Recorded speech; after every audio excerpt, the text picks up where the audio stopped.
एक यक्षिणी। रुद्र मोहना और बाकी लड़कियों को बचाकर देवीपुर मठ की तरफ निकलता है, लेकिन काली पहाड़ी के पास गाड़ी रोककर सच जानने की कोशिश करता है, जिसके लिए वो किन्नर की आत्मा को बुलाने का भयानक कदम तक उठा लेता है। अब आगे सुनिए। किन्नर ने फिर से रुद्र के सपने वाली लड़की का चेहरा ले लिया। वो रुद्र के पास जाकर फुसफुसाया,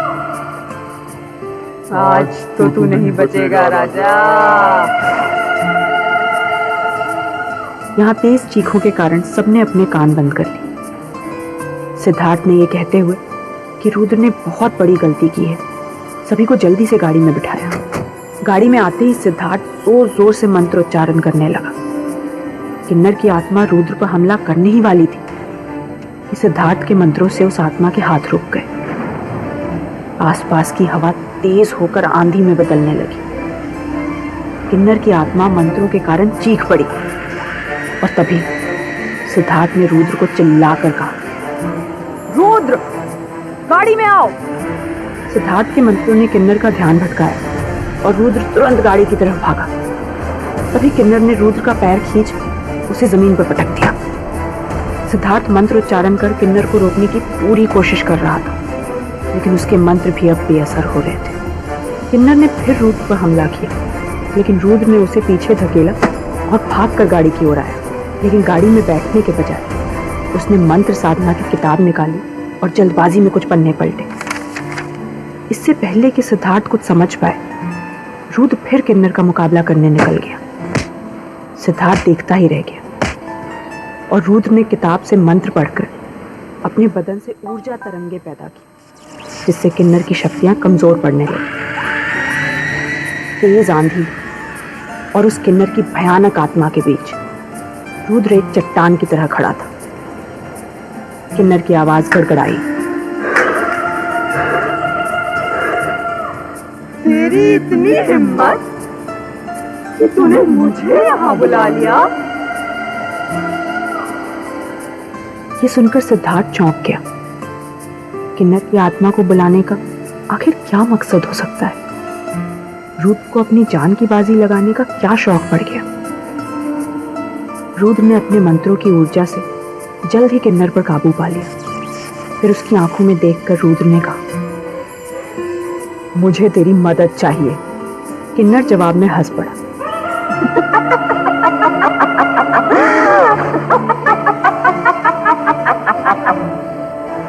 और फिर खुद को छोटी बच्ची के भेष में तब्दील कर लिया और बोला, अब भी मदद चाहिए?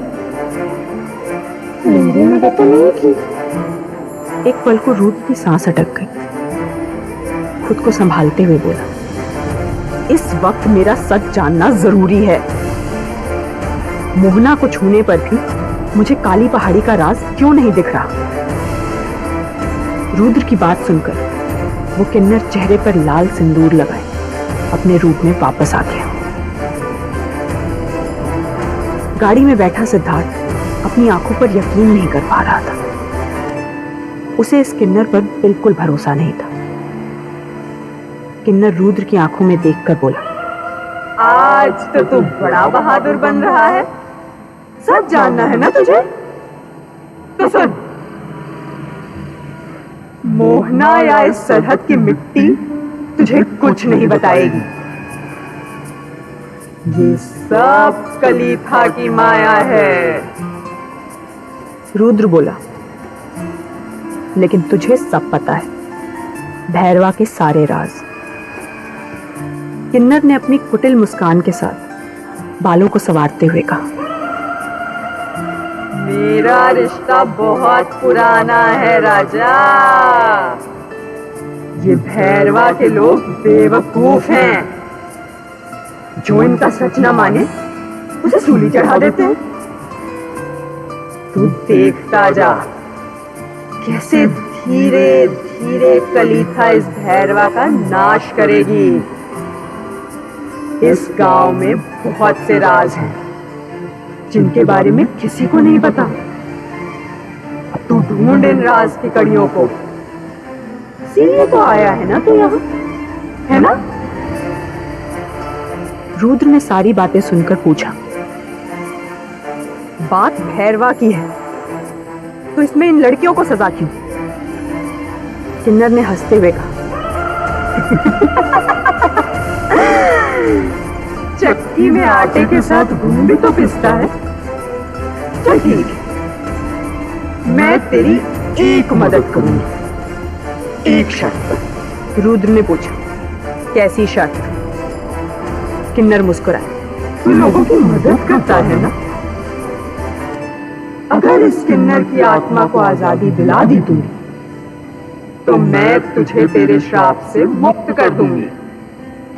रुद्र समझ गया कि किन्नर किस श्राप की बात कर रहा था। किन्नर के हाथ में रुद्र ने अपना हाथ दिया और अपनी आंखें बंद कर ली। किन्नर ने उसे वो दिन दिखाया जिस दिन इस प्रकोप की शुरुआत हुई थी। ओ गौरी, रुक रुक ना, उधर कहाँ जा रहे हैं? एक 13 साल का बच्चा भागते हुए काली पहाड़ी की तरफ जा रहा था। उसके पीछे पीछे उसके दोस्त उसे आवाज लगाते भाग रहे थे। वो काली पहाड़ी के पास गया और उसके लोहे के दरवाजे पर लगे त्रिशूल को देखकर मुस्कुराया। एक बच्चा पीछे से उसे रोकते हुए बोला, यहाँ आना मना है गौरी, चल यहाँ से, ये त्रिशूल छुआ तो बाबा बहुत डांटेंगे। अरे कुछ नहीं होगा, ये बड़े लोग कुछ भी बोलते हैं। ये कहते हुए गौरी शंकर ने उस त्रिशूल को जमीन से उखाड़ दिया। त्रिशूल के हटते ही अचानक से काले बादल काली पहाड़ी के ऊपर मंडराने लगे और कहीं से जोर जोर से हंसने की आवाज गूंजी। बाकी के बच्चों ने डरते हुए गौरी शंकर का हाथ पकड़ा और चिल्लाए, भाग गौरी भाग। पर उन बच्चों के भागने से वो हंसी और जोर से गड़गड़ाने लगी। इतने में एक झटके के साथ रुद्र की आंखें खुल गई और उसने किन्नर का हाथ छोड़ दिया। किन्नर मुस्कुराया और बोला, इन लड़कियों की गलती नहीं है राजा, इनको तो बस लड़कियां होने की सजा मिल रही है। रुद्र ने यह बात सुनकर किन्नर से पूछा, तो क्या कलीथा अब लौट आई है और बच्चे कहां हैं?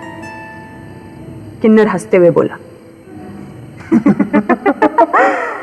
इन सवालों के जवाब तुझे खुद ढूंढने होंगे। रुद्र गाड़ी की तरफ लौट आया।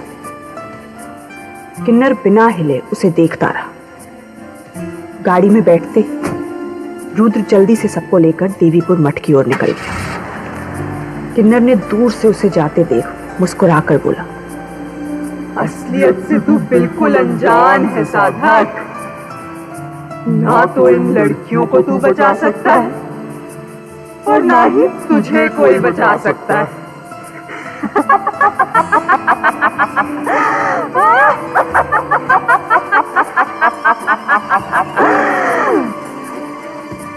आखिर रुद्र का श्राप क्या था और किस आधे सच की बात कर रहा था किन्नर? आगे की कहानी जानने के लिए सुनिए प्रतिलिपि FM पर कलियुग।